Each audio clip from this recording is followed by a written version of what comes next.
The first standard that I feel like I have a good understanding of is standard number 2. I know that you have to understand the ins and outs of childhood development and adolescence so that you can better use them to understand your students. I know that goal setting is really important, and you need to show that to your students and show them how to set long-term goals versus short-term goals. I know that you need to make sure that in your lesson and instructional time you're using the learning theory and making sure it's present in every one of those. I know that each student is different, and I understand that this can help a learning environment and not prohibit it. I know that you need to be able to take in your prior experiences, but also your students' prior experiences and bring those into the classroom so that you can teach them better. I know that you need to take in each student's understanding of their backgrounds and their family into consideration when creating a lesson.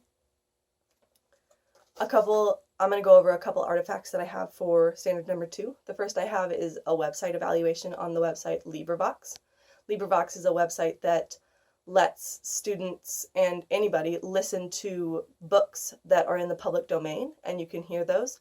So I would use that tool for a student who maybe hasn't had the best time reading in the past and maybe doesn't enjoy it very well. So I would use that website to have them listen and read along with a book and hopefully inspire a love of reading in them a little bit better. This aligns with number 2 because I would understand that that student has a background in not learning how to read very well, and I will be able to use that. The second activity that I have is a diversity activity that I did in one of my classes last semester. This helped me to understand how important diversity was, and that I would like to teach that to my students about how it is important. Diversity teaches tolerance and understanding. And this aligns with number 2 because it shows that each student is different, and I understand how that is important and can help with a learning environment.